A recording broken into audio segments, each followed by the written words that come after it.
Hey everyone, this is Thyworm, and today I want to talk about the current state of crafting. The current patch is patch 0.5.2, so take that in mind. The community has spoken, mainly in YouTube comments, but also in Reddit for example. Here are some thoughts on the matter. Let's go through a few of these comments on some of my latest videos to get a bit of an idea of what you guys think. Dark Raven says, crafting sucks. Wait forever for a recipe, then try to find the right item to roll or risk wasting it most likely. Just go for drops, and if luck holds, gets epic if you craft. Let's read some more. Malaka's boss. What I find worse than pre-B.F.P 1 is that fine-tuning after all progression is done. That's where crafting was better. Now I'm kinda stuck getting combination of stats I'd like to have. I've seen hundreds of weapons drop in the gauntlet, none of them were perfect. Crafting might be the way to fine-tune them, but you need to get the recipe, you need to get the right combination, and you need to get the reforge. That is basically the gist of this comment, and I think Malaka's boss hit the nail on the head here as far as I'm concerned. First of all, it is a very well argumented and civilized response, which is always appreciated on the internet. And second of all, it makes a lot of sense. So let's get a little deeper into this and I will share my thoughts as well. Crafting went from a necessity to, well, whatever it is now. We're getting into that. Watch the video on the current gearing and progression for some background on the other thoughts I had on, let's say, gearing and progression. But for now, it is safe to say that crafting has a very limited place in the game, and there are basically 5 reasons for that. 1. Dropped items are, generally speaking, just good. You will be dependent on RNG, sure, but you can do a normal gauntlet run, have 24 level 48 items drop in like 10 minutes, go home, sort that stuff and just upgrade your heroes that way. It works pretty well. Maybe you won't get the perfect item unless you are really lucky, but gearing up shouldn't be an issue for you. This is true, by the way, for all stages in the game. Whether you have 4k might or 10k might, that really doesn't matter. 2. Recipes are very rare, they just don't drop all that often. The best way to get them is by farming master difficulty missions, but the drop chances are not guaranteed. Here I'm doing a survival threat on master difficulty, and when you look at the loot tables, there is a chance for this mission to drop a rare and an epic recipe. In the end I am getting a rare recipe for a weapon, but it gives me dexterity and cold damage bonus as guaranteed stats, plus want to do additional random stats. In other words, it's trash. Which brings me to point 3.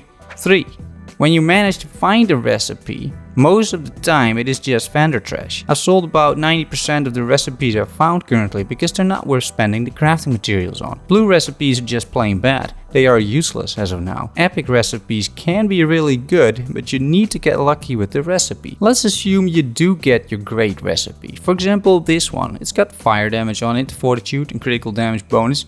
That's a good combination of stats. It's not absolutely perfect, but it can roll additional stats as well. Let's craft this thing right now on a crossbow for my smoking hot Valeria build.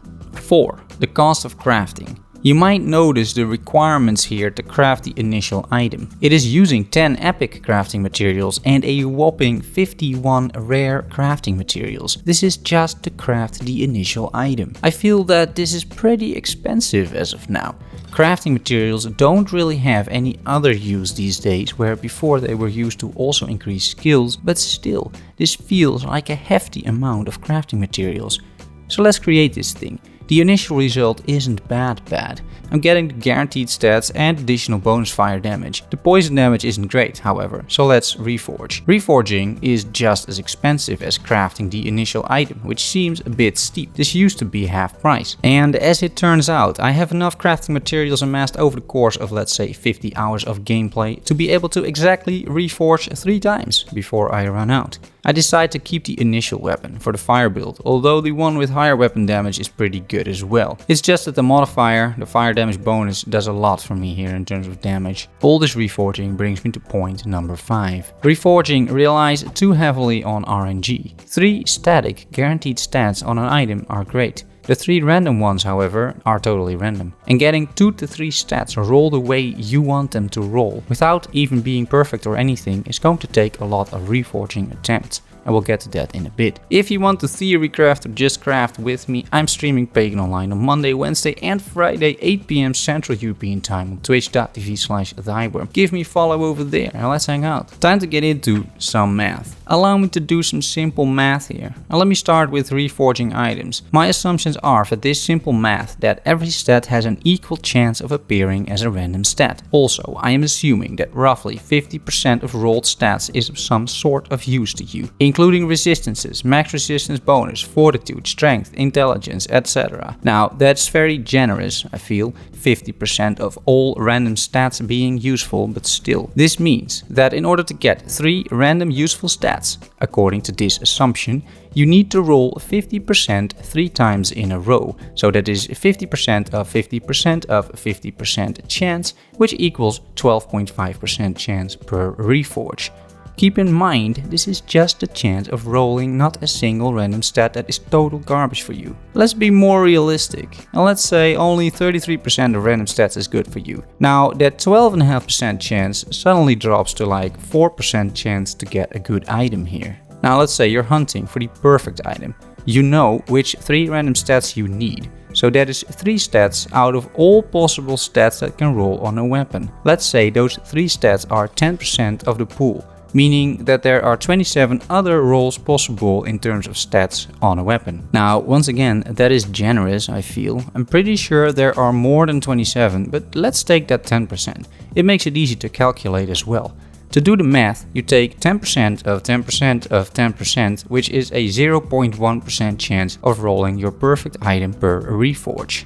But guys, the math gets worse, because this was only the point of reforging. Before you get there, you first need to find the recipe at all. And I think I found around like 25 epic recipes in 60 hours of gameplay, just by playing the game, not specifically hunting for them or doing master difficulty. But even master difficulty doesn't guarantee you an epic recipe, as we have seen. And then there's another round of RNG, because maybe 30% of the epic recipes you find are actually useful in terms of guaranteed stats. Conclusion.